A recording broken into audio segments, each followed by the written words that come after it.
Behind us is our prized collection of 201 macaroni and cheese cranes. It took Mike and I like 10 hours to collect all these crayons. 10 hours? That's nothing compared to the total amount of time that Matt and I spent to 101% our original playthrough of Donkey Kong 64. The two of us raked in nearly 150 hours. Some of those hours were filled with frustration, all thanks to the absurd amount of collectibles and a handful of difficult challenges. DK64 has some flaws, though despite them, we consider this title a beloved childhood classic. And it's up there as one of our favorite video games. Alongside DK64, there were two other Donkey Kong games that we both grew up playing. Donkey Kong Country and the yellow Donkey Kong Land 3. Nothing beats the good old times of skyrocketing the electric bill by playing our Game Boy Advances under the living room lamps, sharing one file and taking turns as we explored engaging environments, raged countless times on the minecart rails, blew out our GBA speakers every time Treetop Tumble's theme played, and we also dabbled in some bonus minigames. Man, I love me some Funky's Fishing. And we were pushed to our limits as we severely struggled against so many bosses in both games. To this day,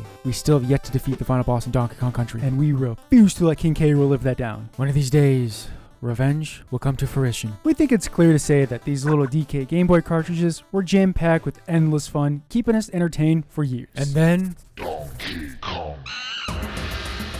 There's Donkey Kong 64, an absolute unit of a game. Donkey Kong went from 2D side-scroller to a gargantuan 3D platformer action-adventure. So gargantuan that you gotta insert the red expansion pack in order to play. And so gargantuan that it took us like 7 years to beat the game. We're talking from our innocent days in kindergarten all the way up to the 6th grade. Oh, we gave King K. Rool and his Kremlings plenty of time to fix up the Blast-O-Matic. They had no excuses. The story for DK64 is all about revenge, recklessness, and regret. It all begins with a glorious, cinematic parrot butt shot. Multiple parrot butt shots. The parrots fly all around a mysterious, yet familiar-looking shape. Then, the grand reveal. Donkey Kong Isle, home of Donkey Kong and friends. Isn't it this place just so peaceful? Too bad King K. Rool wants to blow it to bits. Oh, whoa, relax, big guy. What did Donkey Kong and friends ever do to you? Oh, I don't know. Maybe King K. Rool got his cheeks clapped in every game that took place before this one. So he resorts to just eradicating all of them by shooting an ultimate powerful laser from the Blast-O-Matic. I feel like that's a bit too rash. Can we just get along? Fortunately for the oblivious Kongs, the laser malfunctions after a pair of incompetent Kremling navigators crash into a rock. Yeah, you two better hop onto Indeed for a new job. With the engine and the Blast-O-Matic all busted up, King K. Rool awkwardly parks his mechanical motorized K. Rool shaped boat island right in front of DK's home. But K. Rool doesn't give up. No. He's got a plan B. The distraction plan. In order to buy time to repair the Blast-O-Matic, he plans a scheme to steal Donkey Kong's precious hoard of golden bananas and kidnaps Kongnaps? All of Donkey Kong's friends. Oh, come on! There is no way the Kremlins can pull this off quickly and quietly. They can even steer a boat! DK, come quickly! They're gone! They're all gone! Your precious banana hoard and all the other Kongs have vanished! Well, they pulled it off. Donkey, haven't you learned to better protect your bananas by now? This has happened to you before. I don't know, maybe invest in security? How about install a ceiling? Or you could hire a couple of ripped bodyguards? You know, we should probably hire a bodyguard to protect our macaroni and cheese cranes. Hey, Tim. Why don't you do it? Me? No. I'm just a camera guy. We'll give you $5. Deal. So you run to Cranky Kong's lab to tell him the horrible news. He makes you participate in a training tutorial, then gives you a potion that teaches DK how to ground pound. You butt blast a switch and head out into the hub world, DK Isles. When we were kids, we used to treat this area the same way we did to the castle in Super Mario 64. Got absolutely nothing accomplished. Just swinging on vines, swimming underwater, jump kick beavers in the jaw, and we're fascinated with the many mysteries like the giant X-Mark Island. The music here is such a vibe too. All your worries in life just get washed away. For an N64 game, DK Isles felt so huge. Not only this area, but the rest of the levels too. The first level is Jungle Japes. A pure classic. There's a lot of areas here that seem to draw inspiration from a handful of levels in the original Donkey Kong Country. Angry Aztec is a desert level with harmful sands and ruins and temples to break into. The Toy Factory, Frantic Factory, has some fun puzzles, but has the darkest hallways known to mankind. Seriously, where are we going? Can't see nothing. Just looking for the bathroom. Oh, you just know all the employees here have multiple tardies because they get lost every day while trying to get to the workstations. Crystal Caves can be a bit confusing to navigate too if you don't have the layout fully memorized. The melancholy music makes you feel lonely, yet at the same time you feel relaxed. You even consider putting aside your differences with King K. Rool and want to invite him over for tea and a friendly chat. But then this Viking Kremling ruins all your peaceful thoughts. Every 2 minutes this bozo just bangs away on the ground, causing a storm of stalactites to come crashing down, thus interrupting your sick gameplay. Thankfully you can wipe him off the face of DK Isle for good. Yeah, no one showing up to your funeral, bud. The theme for Gloomy Galleon is the opposite of Crystal Caves. gloomy. It's mostly an underwater level with a gimmick to raise and lower the water. Everyone's favorite. Fungi Forest also has a gimmick where you gotta change the time of day from either morning or night. The final main level is Creepy Castle, easily one of our favorites. Creepy Castle really captivates the classic horror theme. You'll be roaming around this level in the middle of July, and next thing you know, you're hanging up Halloween decorations. There's a whole bunch of eerie spots to explore, like the haunted castle, catacombs, and ominous crypts. The music for this level is phenomenal. Oh my god, that organ goes hard. Somebody need to give him a raise. Overall, we love how immersive the music is in this game. Anytime you visit a different area, the music changes to fit the atmosphere. Like when you're snooping through dimly lit caves, you feel on edge. The ambience and subtle sound effects in the background makes each environment come to life even more. Chillin' moans of some dude who is clearly in pain and distress can be heard echoing throughout the tomb in Creepy Castle. Hey!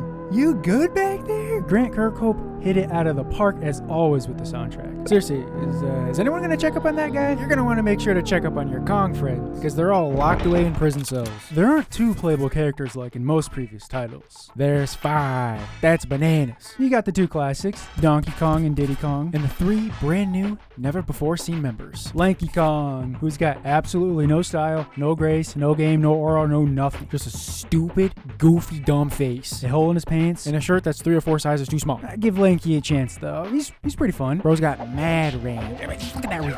And you just know he stretches those arms out for you, and only you. Nobody else. Because Lanky is loyal. Tiny also has mad range with her twin tail twirl, which is without a doubt the best move in the entire game. Her helicopter spin is similar to Dixie Kong in Donkey Kong Land and DK Country 3. But that's because Tiny is the little sister to Dixie Kong. We didn't know this until about 5 seconds ago. Tiny might be our favorite character to play, all thanks to her smooth movement and ability to hover from place to place with relative ease. Finally, the last member is Chunky Kong. His strength is maxed out. Baddies won't survive long when squaring up to the Chunkster. But that speed though, drained. Oof, yeah, just like his confidence. Something that never gets old is when you hop into a tag barrel to swap characters and hover over Chunky Kong. He reacts with instant panic and utter fear, insisting you choose Tiny instead of him. If you pass on Tiny, her sassy attitude is on full display as she stomps her foot down in disgruntlement. We like how all the Kongs have their own distinct moves and skill sets. Not only that, but they all have such animated personalities. Rare never misses when it comes to character design,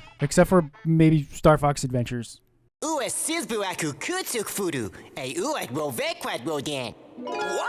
Before you even start the game, you're introduced to the amusing DK crew via the infamous DK rap. Yeah, it's kinda cheesy and can get annoying after hearing it over and over. Oh, but when we were kids, we couldn't get enough of this dumb song. We enjoyed it so much that we physically reenacted all the moves and sang along like we were doing karaoke. Yes, we made sure to bleep out the last line. The line shattered our brains. Whoa, a swear word in a rated E Nintendo game? Why couldn't they just say a heck of a guy? They swapped it out for heck and melee, and that's rated teen. If you sit here and tell us that the Smash Bros. Remix version is better, then you need to get out, like right now. The door's right over there, buddy. The main objective of the game is to collect DK's stolen golden bananas. Each Kong has 5 golden bananas per level. If there are 7 levels, that would bring us to 175 golden bananas. DK Isle also features 25, so that brings the total amount to 200. Oh, hold on, you gotta add a 1 since there's a secret golden banana. That's 201. Yeah, cancel all your upcoming plans because you're gonna be busy isolating yourself for the next couple years as you explore every corner in all 7 levels. Now, you need golden bananas to advance to new levels. Otherwise, B Locker ain't gonna let you through. Bro's got a nasty attitude. Most of the golden bananas in Jungle Japes are easy to snag. It gives baby's first 3D platformer vibes. Some of them seem to have potential to be a good puzzle, like the Disco Beehive or the one where you go underground with Chunky. But in the end, you just hit a couple switches and like, I don't know, here you go, now get out of here. There's one where Lanky literally ground pounds 2 pegs and then has to kill a couple of bees and yeah, you're done. Then there's Diddy's dreaded minecart challenge. That's right, Rare brought them back in 3D. Our minecart skill issues from DK Country smoothly transitioned over to DK 64. It's just non-stop chaos from every direction. You gotta collect 50 coins before you reach the end of the track, and if you don't, well, get back to the start and do it all over again, loser. These were nightmare fuel, especially Chunky's in Fungi Forest and Donkey Kong's in Creepy Castle. There's even minecart levels in the form of minigames. Rare, why must you make us all suffer like this? Speaking of suffering in minigames, the bonus barrel games were repetitive. Stop. One way you can attain golden bananas is by completing a bonus barrel minigame. I mean, there's some good ones, yeah, but most of them are nothing to write home about. Sometimes you would solve an entire puzzle, but instead of being rewarded with a golden banana, you're rewarded with a bonus barrel minigame. Beat it and only only then will you get the grand prize. Why do you gotta make us do more work? Just give us the golden banana the first time. Maybe they wouldn't be so bad if there was more variety. The minigame to stay away from is Beaver Bother. We don't care if Beaver Bother is knocking on your door to hand you a briefcase full of money. Don't answer the door. Let him bother your peace. Even if he's there for 2 whole days, just ignore him. The goal sounds simple enough. You play as a claptrap and scare a bunch of naughty beavers into a hole within a certain time limit. But for whatever reason, there's like a magical invisible force field around the hole. You gotta do some insane finessing to get them to jump to their demise. No joke, it can take up to 30 minutes to finally beat Beaver Bother. That is, if you have enough determination and stamina to keep going. 3 Beaver Bothers is overkill, and Creepy Castle features 2 of them. What a sick joke. The only one doing the scaring isn't the claptrap, it's the naughty beavers. We were also scared of the 5-doored temple, located in Angry Aztecs. All 5 Kongs have their own door to the temple. You gotta navigate cryptic halls, avoiding enemies and dead ends until you find a prized golden banana, or sometimes a bonus barrel minigame. After the Kong receives their prized banana, the Kong's sense of accomplishment comes to a sudden halt after hearing, "Get out."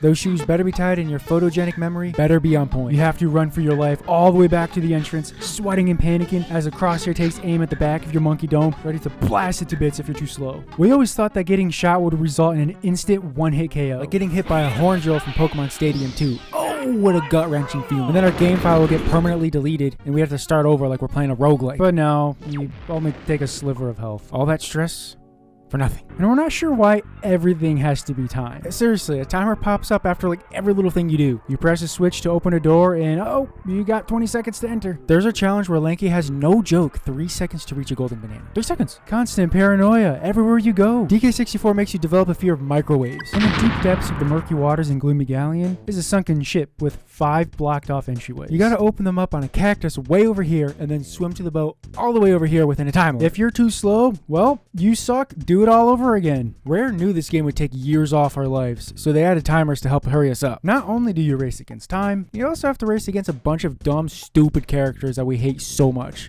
The seal and mini car aren't so bad. They get a pass. It's the beetle and rabbit that we despise. They could jump in front of the Blast-O-Matic for all we care. I mean, you could choose the evil route and let the rabbit blow up in an igloo. Oh no, but Chunky has to be the hero and save him like he did to Mr. Worm. You have 28 seconds to do this, by the way. 28? Why not just an even 30? Lanky squares off against the rabbit around an obstacle course in Fungi Forest. He makes Koopa the Quick look like a simpleton. Now, after beating the rabbit fair and square, he has the audacity to tell Lanky that, me wasn't really trying, so he's not gonna part ways with the golden banana just yet. But here, take these nickels and dimes as a consolation prize. So you gotta do it again after you unlock the orang stand sprint. The nerve on this guy. We should have never rescued you. But then there's worse. Introducing the beetle. Ooh, we just wish you can actually fight the beetle like one of the few mini bosses. He ruined a piece of our childhood, and we will never forgive her. We raced against the beetle down the slide in Angry Aztec a lot with our older brothers and siblings. After each painful loss, we'd pass the controller to the next person, cheering them on. And then before you know it, we're yelling at the TV screen. Seconds in. Crossing the finish line in first place ain't gonna cut it. The struggle is real. We would either fly off the tracks, not collect enough coins, not get ahead of the beetle, or if we did get ahead, we would choke on the final stretch. The worst part was hearing her sore winner laugh,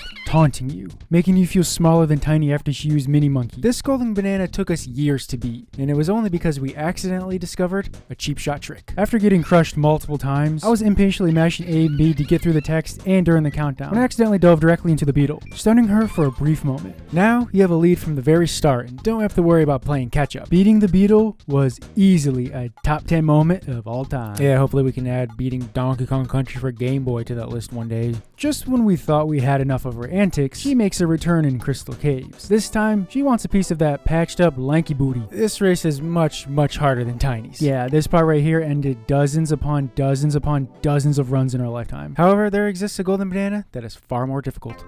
The Donkey Kong arcade game. You play as Mario, aka Jumpman, who's on a mission to save his kidnapped girlfriend, Pauline, from the big bad Donkey Kong. Now there's a total of 4 levels, each with various obstacles to avoid. The catch is, you only have 1 life. Not 3 like you do when you play the original. The 3rd stage is where you really gotta lock in. You'll be waiting on this platform for an extended period of time. You think you gathered enough courage to make the move? But one starter up later, you're back to standing as still as a statue, thinking to yourself, okay, after this one I'm gonna go.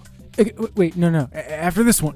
And when you finally decided to make the move, you gotta go through that process all over again and again and then you'll misread and die and cry in bed for like 3 days straight. You can't play this arcade game unless you know how to do a gorilla grab. Ooh, yeah, that's right, DK. Give that lever a good pull. When Cranky Kong isn't working on his next mixtape, he's in the lab concocting all sorts of power-up potions, which are required to collect the majority of golden bananas. And there's a boatload of power-ups. You got pad moves, barrel moves, and special moves. Donkey Kong has the ability to turn invisible. Lanky's pad move inflates him like a balloon, so now he can float. It's so odd, yet so fitting for him. Chunky's barrel move makes him grow 3 times his size. Now he can lift heavy objects and wreak havoc on every living thing in sight. Tiny's barrel move causes her to shrink 3 times her size, so that she can fit through small mouse-sized holes and in a torn shoe. Ooh, spoilers, my bad. There's a power-up where Diddy equips his rocket barrel jetpack. Flying around with them is pretty awesome, until you have to fly through rings. Turning can be pretty problematic at times. Not only are the power-ups unusually interesting, but so are the weapons. You have guns, blickies, exploding vitamin C grenades, and a family-friendly Nintendo game? A combo that nobody had on the 1999 bingo sheet. Even Shigeru Miyamoto, when Rare previewed the game to him. At one point during the pre-release demo, Donkey Kong nonchalantly whipped out a 12-gauge shotgun and started gunning down beavers. On the fly, perplexed Miyamoto whipped up a drawing of the iconic tree trunk coconut gun that we all know and love. Rare was probably able to slip in hell in the rap because Miyamoto was starstruck from cringe. Shooters are good for range combat and hitting target switches to open up new areas or gates. The Kongs have their own specialized shooters like dual pistols and a straw. Like Funky Kong's gonna trust Lanky with a gun. Instead of bullets, you shoot fruits and nuts. Just imagine getting struck by a pineapple launched from a bazooka. Golly. Now, Tiny's crossbow is the odd one out. It shoots feathers? I don't know, maybe she has a collection of writing quills since apparently she's a known legend at doing taxes. That's the best we can come up with. Candy gives the Kongs their own instruments. They all match each character's personality to a T, except for Donkey Kong's. After the events of DK64, Donkey really tried to make playing the bongos a career. That was a dark timeline for him. Playing music wipes out herds of enemies and triggers events when played on a music pad. Candy Kong also gives you her melody. Okay, we're talking about health here, okay? Oh yeah, and Wrinkle Kong is here too, except this time she's dead. The old spirit serves as a guide, offering the players hints and clues about how to attain golden bananas. We think it's kind of dumb that some of Wrinkle's doors had to be unlocked by solving a puzzle. Talking to her is completely optional. What if you went through all the work of solving a puzzle, thinking that you're going to get a golden banana as a reward, only to be disappointed because you revealed a Wrinkle door? Then watch, she gives you a hint about a golden banana that you already got. Yeah, thanks for nothing, you old crinkle. The supportive characters all have their own shops in every level. Owning all these buildings has got to be expensive, which has got to be why the Kongs don't give away their power-ups and upgrades for free. You got to spend your hard-earned banana coins. Collectible. Ooh, yeah, DK64 has a pretty bad rep because of these collectibles. During development, Rare co-founder Tim pushed the game to have a slew of collectibles. Me? What? No. Tim Stamper. Rare wanted Donkey Kong to stand out from their previous 3D platform adventure, Banjo-Kazooie. So, they added more stuff. More things, more characters, bigger worlds. Sounds like a great idea on paper, but it could get exhausting. For one, each Kong is assigning their own color. You got bananas, coins, and blueprints. Diddy is not allowed to get any colored item besides his red stuff. That same rule applies to everyone. Now, the location for some of these collectibles don't make a whole lot of sense. You see this room here? Oh, it's made for Lanky. He's got colored bananas, a golden banana, and hey, some coins too. Wait a second. Those are purple colored coins. Are we really about to make Tiny come all the way over here just to pick up some lousy change? Oh, and is that a chunky green banana balloon floating around here too? Come on.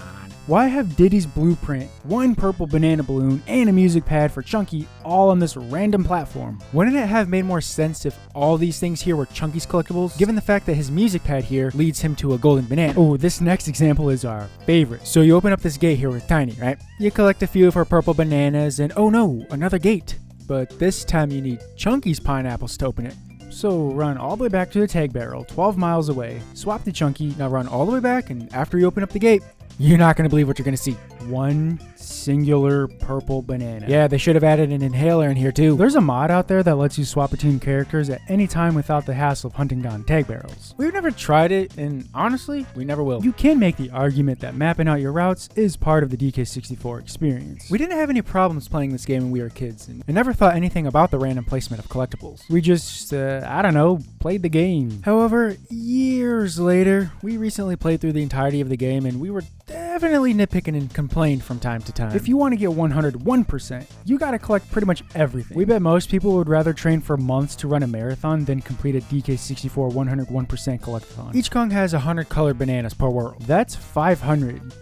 Times 7. Yep, 3,500. Banana coins don't affect the overall percentage. However, I guess if you want to truly 101% this game, you gotta find them all. We'll call it the 102%. We've never accomplished this task in our original childhood file, so we decided to give it a go for the first time. Unlike bananas, the total amount of coins per Kong is completely random. And to make matters worse, there is nowhere in the menu that tells you how many coins you currently have and have left. You have to keep track of them yourself. Yeah, you better love math.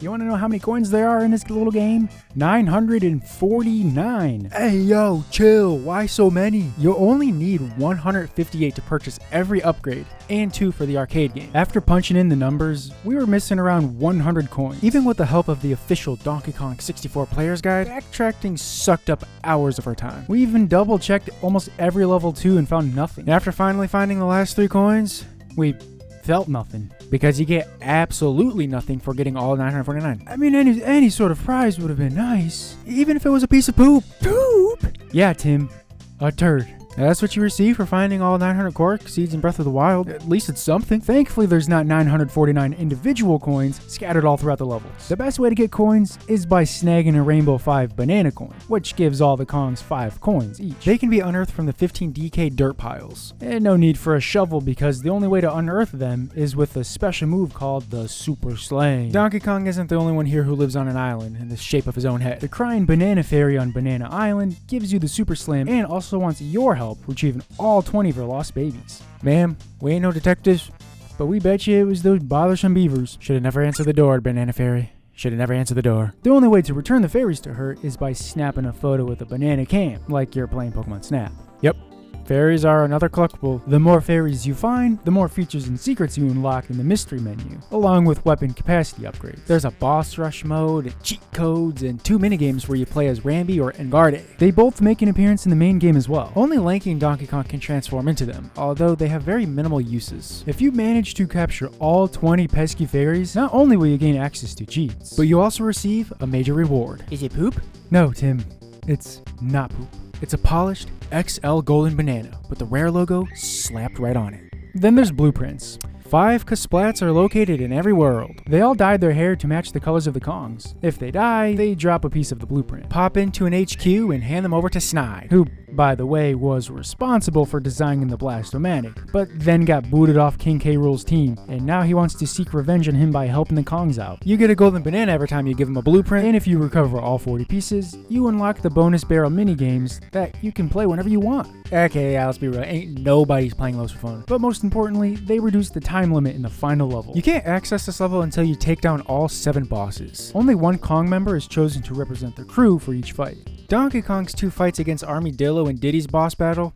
Cakewalks. Dodge fireballs, toss TNT barrels, repeat win. Mad Jack on Puff Toss? Ooh, that's when things really heat up. Man, we hate Mad Jack. You gotta twirl from platform to platform, being careful not to fall off, all while focusing on hitting the correct switch and dodging fireballs, lasers, and Mad Jack himself, who at one point turns invisible. Creepy Castle's boss fight is cool because all the Kongs join in on the fun against a piece of cardboard. Imagine losing to cardboard.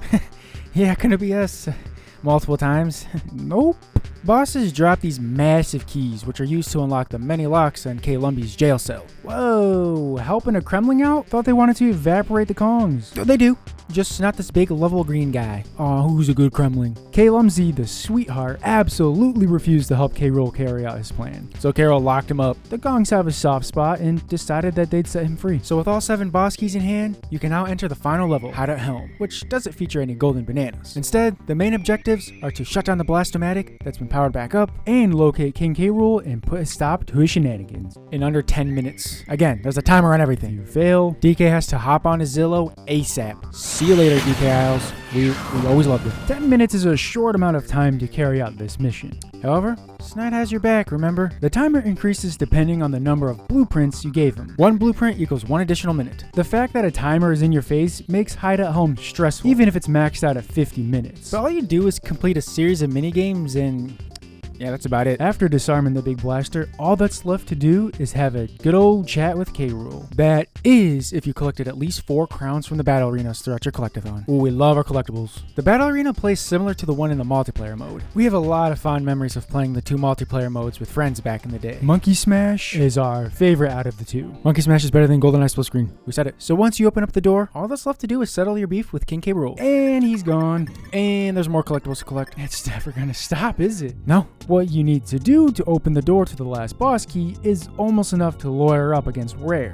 Rare. Y'all got some explaining to do. This door left us clueless back in our day. We really feel for the kids in the late 90s and early 2000s who suffered here. Years later, it was all thanks to the internet for telling us what to do. If you bring Cranky Kong 15 banana medals, yeah, another collectible, I'll let you play Jetpack. Man, I do love me some Jetpack. You have to reach a score of 5,000 points. Then a railroad coin will pop up for you to collect. Okay, that's not that bad. Now, as for the Nintendo coin, you gotta complete another game of Donkey Kong Arcade on hard mode. We know there are people out there that had to call it quits and retire from DK64 for good because of this challenge alone. If you want our 2 cents, or 2 coins, Donkey Kong Arcade isn't that bad if you really lock in and understand patterns. Yeah, just saying, get good. So, after torturing yourself, you open up the door, snag the last boss key and fairies, free K. Lumsy, who chases King K. Rool's airship and knocks it down where it crashes onto the shore of the island. Okay, so the final boss is, It's strange. The whole situation is just strange. So you enter a gaping hole in the ship,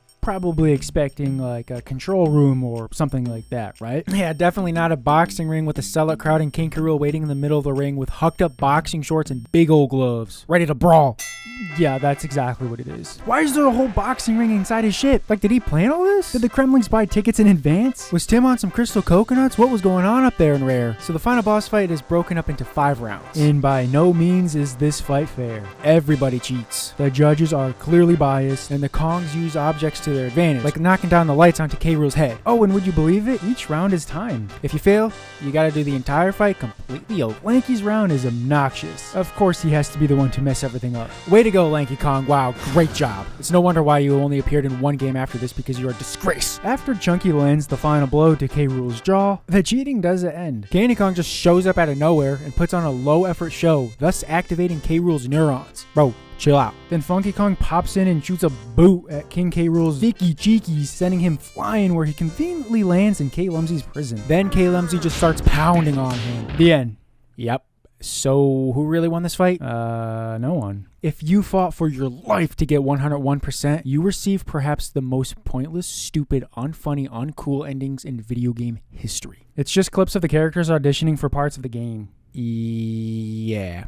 Donkey Kong 64 is a masterpiece. I don't know, maybe we're blind with nostalgia, but we don't care. This is one heck of a game. We'll love this game no matter what. And we'll always love our macaroni and cheese crayon collection too. Isn't it that right? Wait, where's our crayons? Tim, you were supposed to protect them. We trusted you. I do not know what you're talking about. Be honest, Tim. You let those beavers in, didn't you? Maybe.